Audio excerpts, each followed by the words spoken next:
Now we're going to take a look at echoing, one of the solos from chapter 2.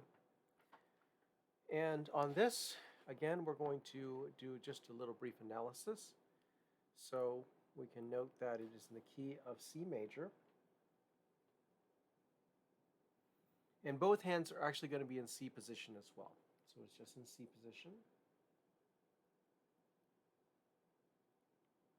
So we can write in some fingerings. Let's start with the right hand, 3, 1.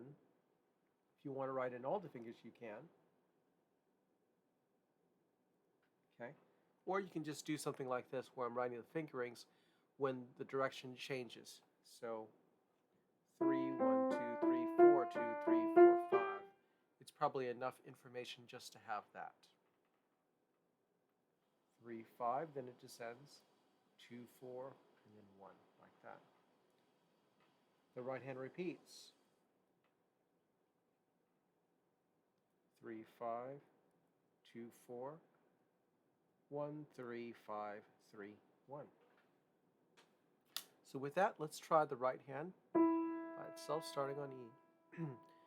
3 and 4 and 1 and 2 and 3 and 4 and 1 and 2 and 3 and 4 and 1 and 2 and 3 and 4 and 1 and 2 and 3 and 4 and 1 and 2 and 3 and 4 and 1 and 2 and 3 and 4 and 1 and 2 and 3 and 4 and 1 and 2 and 3, 4.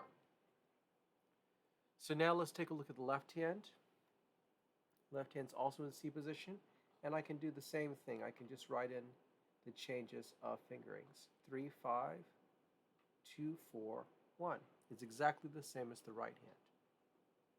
3, 1, 4, 2, 5. 3, 5, 2, 4, 1, 2, 3. Like that. Let's try the left hand now. Okay, starting third finger on E. 3 and 4 and 1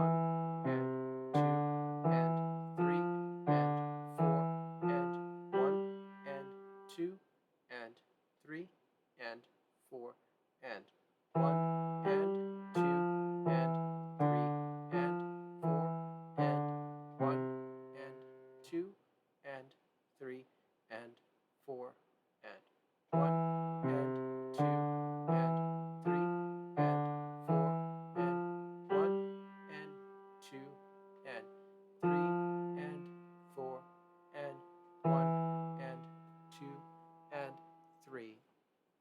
Now, so notice it's called echoing, and basically it's echoing. The right hand plays an idea.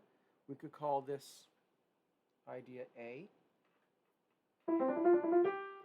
Then the left hand repeats with its own A.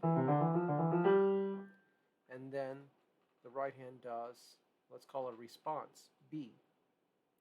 Then the left hand responds also with B.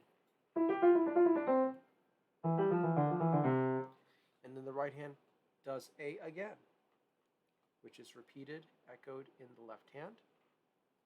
Then the right hand does B, except there's a little coda, a little tail on the end of this.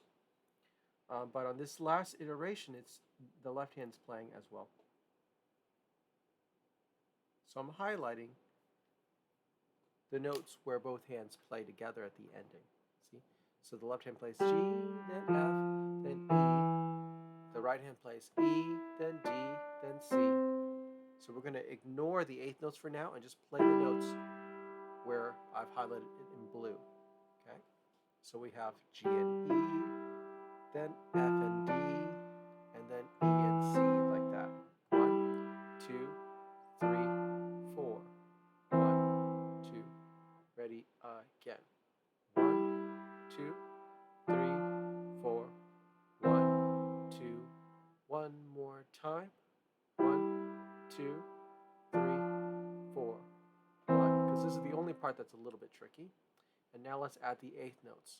1 and 2 and 3 and 4 and 1. Let's do that again.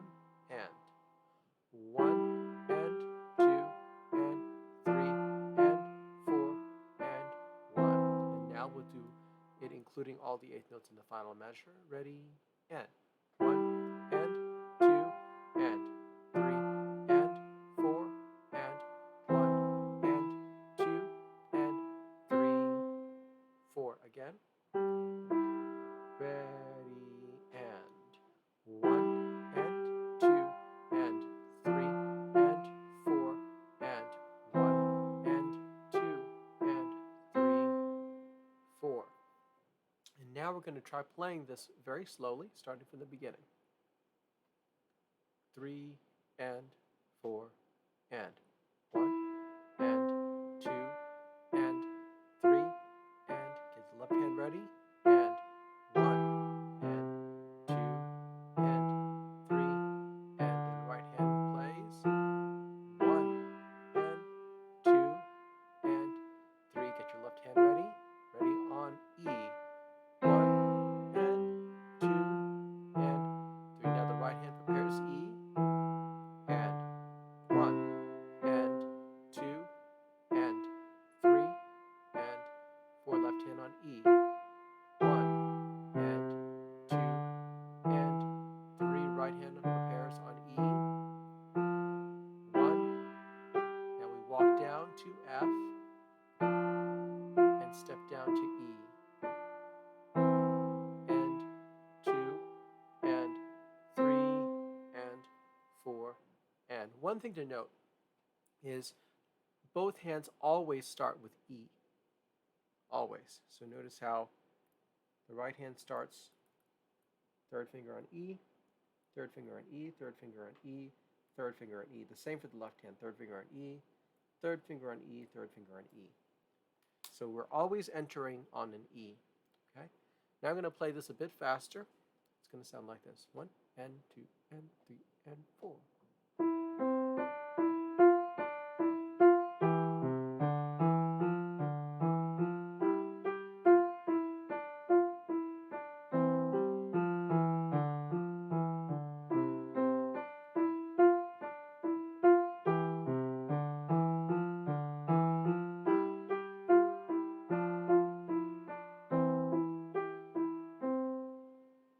And that's echoing.